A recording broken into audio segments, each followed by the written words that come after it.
Did my girlfriend just try to kill me? What do I do? I feel as though I'm going insane. My girlfriend, 21, and I have been dating for about a year. We had a wonderful friendship until this recent episode. We're both in college, and we had a Friendsgiving event with our group to attend. It was a potluck, so everyone brought their own food. I brought mac and cheese, and my GF also baked brownies. I'm just bringing this up because it's important, but I'm allergic to walnuts. My partner is aware of this. Whenever she gives me food, she ensures that there is none in it, and I generally ask again just in case as a reminder, since you would be shocked what is in it. I was going to go over to eat one later during the party, and I asked her if there were any walnuts in it, and she replied there weren't. I proceeded to eat one. Then I started feeling dizzy and sick. I walked over to my GF and told her I wasn't feeling well, asking again whether there were walnuts or cashews in the brownie, and she answered no. She assured me that I was okay and that I should just enjoy the party. Then I saw I was breaking out in hives and my throat was itching, and I recognized I was experiencing a response. At this time, I could feel my tongue swelling and my airway narrowing, which is quite frightening since it implies I was going into anaphylactic shock. I asked her for my EpiPen. She usually carries it in her handbags since I don't have one, but she claimed it was in the vehicle and raced out to get it. I abused it on myself and ended up in the hospital.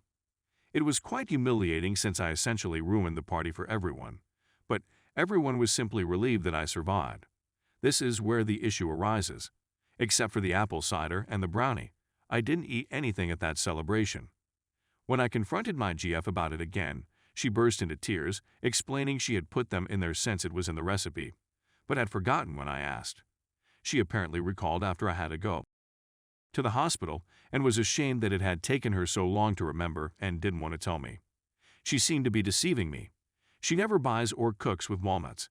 She claims to despise them. But then she puts them in brownies and forgets she did it after twice asking her and stating I'm going to eat them. She's known I'm allergic to everything since we began dating, and I'm not sure how she forgot twice, particularly since she literally prepared them 2 hours before. The trouble is that if she did it on purpose, it also makes no sense. I don't see why she would do something like that, but I also don't understand how it could be an accident. I'm just perplexed and worried. In all honesty, I like her, but I'm inclined to leave after that since the entire situation was terrifying and I can't help but put it on her. But I'm also afraid I'm overeating, and it was all a mistake. I simply don't know. Update. My fiancé, I suppose, felt I was exaggerating/faking my allergy and attempted testing me by putting those walnuts and the brownies on purpose. She nearly murdered me, whether on purpose or not, and I was never going to be able to regain that trust. Someone who loves me would never do such a thing to me. I phoned her and requested to speak with her at her apartment. When I arrived, we sat down and started chatting about it. I confronted her about what I had just stated, and she flatly denied it. I began to recount all that had occurred and said that I did not believe her. I also emphasized how she seemed to be forgetting that, whether on purpose or not, she almost killed me. She went on this strange diatribe, became more and angrier, and started calling me insane for believing she was capable of such a thing. I stood firm and said gently that I still don't believe her. That's when she burst into tears and sobbed. She was seated right next to me at the moment and pushed herself into my arms. She didn't say anything. She simply sat and wept.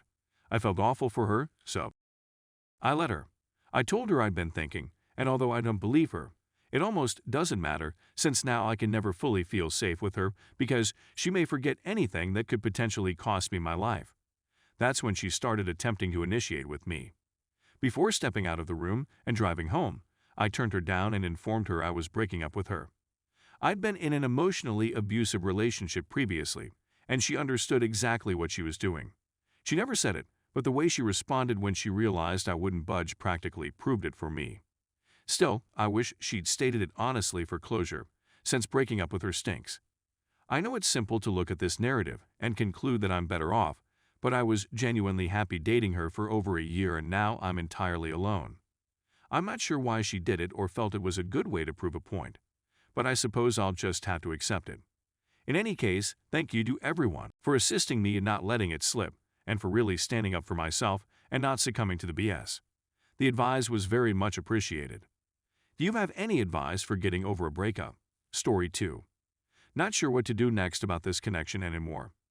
I'm a 24-year-old woman who met a 32-year-old man on the internet. I had never met anybody online before, much alone someone who lived on the opposite side of the country.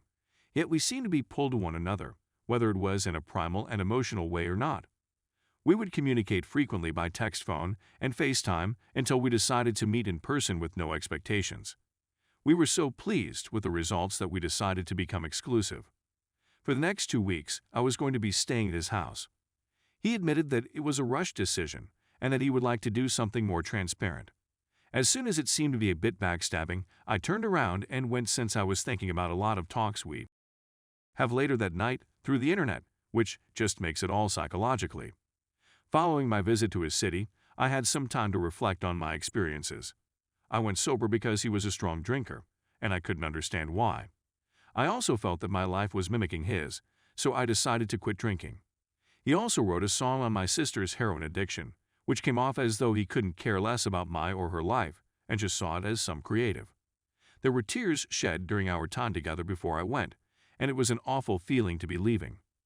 I stayed away from him for the rest of the year because I was still strongly linked to him and wounded by his actions. Because we separated on such a sour note, I've had the feeling of being watched and orbited first person to constantly like and check my stories, since I allowed him to follow me at times, and we were good. In the last year, every time I've sought to reconcile with him, he's dismissed everything I said about his behavior or the hurt/lies he's said about me that made me feel groomed to stay with him at his home.